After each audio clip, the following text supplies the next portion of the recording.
Welcome to This Explainer. I'm going to be speaking to you today from the perspective of a senior auditor, and we're going to walk through the ultimate rules of the game for guarding Bhutan's public resources. We're diving into the Audit Act of Bhutan 2018. And hey, I know what you might be thinking, another piece of legislation, but trust me, this isn't just some dry legal document. It's literally the shield that ensures every single ngultrum of public money is used exactly as it was intended. Let's start right at the beginning, with this really powerful vision from the preamble of the Act. His Majesty the King established our secret duty to the Trawa Sum, which means the king, country, and people. Our mandate? To conduct our work without fear, favor, or prejudice. That sets the tone for absolutely everything we do. As auditors, we aren't just sitting in a back room crunching numbers. We are the frontline defenders of good governance. Before we begin our audit of the facts today, let's quickly review the agenda. We'll be covering the shield of transparency, independence at our core, scope and jurisdiction, the auditor's sacred oath, protecting truth tellers, and finally, offenses and penalties.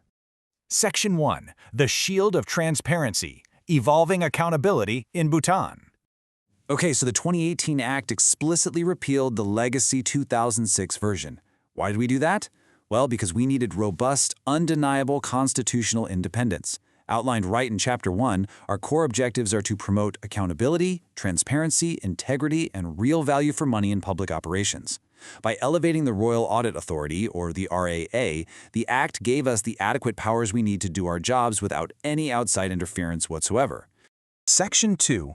Independence at our core. Unshakable foundations of the RIA. As Bhutan's supreme audit institution, we enjoy full functional independence.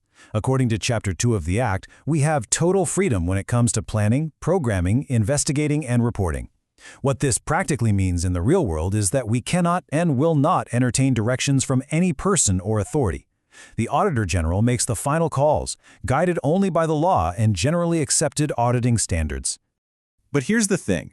Functional independence is absolutely nothing without financial independence, right? The Act brilliantly anticipates this. Section 16 legally guarantees that if the Parliament's decision on the national budget is ever delayed, the Ministry of Finance is required by law to provide us with interim funds equal to the previous year's current budget. Basically, they cannot starve us of resources just to stop an audit. Our financial lifeline is legally guaranteed. Section 3. Scope and Jurisdiction. Mapping our audit authority. Think about the sheer scale of this, from government ministries and budgetary bodies to the Royal Bhutan Army and Royal Bodyguards, from civil society and religious organizations all the way to foreign and donor-funded projects.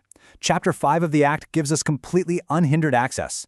We evaluate not just where the money went, but whether it actually achieved its intended objectives with economy, efficiency, and effectiveness. We have the authority to access all books, accounts, and related records wherever public resources are utilized. The whole shebang. And this jurisdiction builds into an even broader safety net. The Parliament of Bhutan holds a very special power.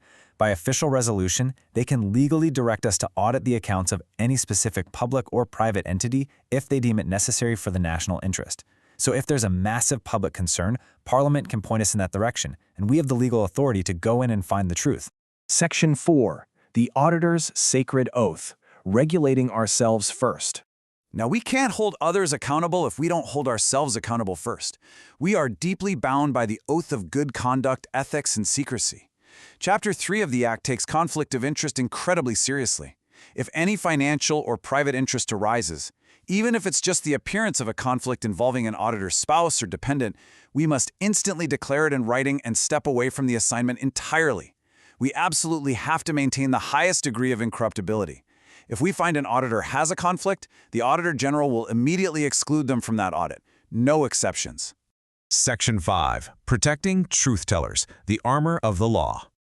Let's be real, uncovering fraud or corruption can be dangerous work. That's why the Act mandates a clear, sequential protocol for protection. First off, we maintain strict, absolute confidentiality of our sources who come forward in good faith. Second, if a whistleblower provides significant assistance, we are legally mandated to require appropriate authorities to ensure their physical safety. And third, this protection actually extends to our own teams. If the Auditor General believes our auditors face apparent risks or threats while out in the field, we can deploy law enforcement protections for them too. Section 6. Offenses and legal penalties, the teeth of the Act. Now, what happens when people don't want to play by the rules? Well, here are the legal boundaries. If you willfully obstruct our team, refuse to give us access to records, or knowingly present false statements to deceive the authority, you are committing a criminal offense. Under Section 147 of the Act, these actions are punishable as petty misdemeanors. Furthermore, simply failing to provide written replies to our audit observations within the stipulated time frame is also an offense. We don't just write reports and walk away. The law demands actual compliance and timely responses. As we wrap up this explainer, I want you to reflect on something. The Royal Audit Authority holds the line at the national level, empowered by the 2018 Audit Act to operate with absolute independence, strict ethical codes, and the legal teeth to enforce compliance. But true transparency, that isn't just about government audits. It requires a culture of integrity from all of us. So knowing how rigorously the system protects public resources, how will you champion these values of accountability in your own daily life?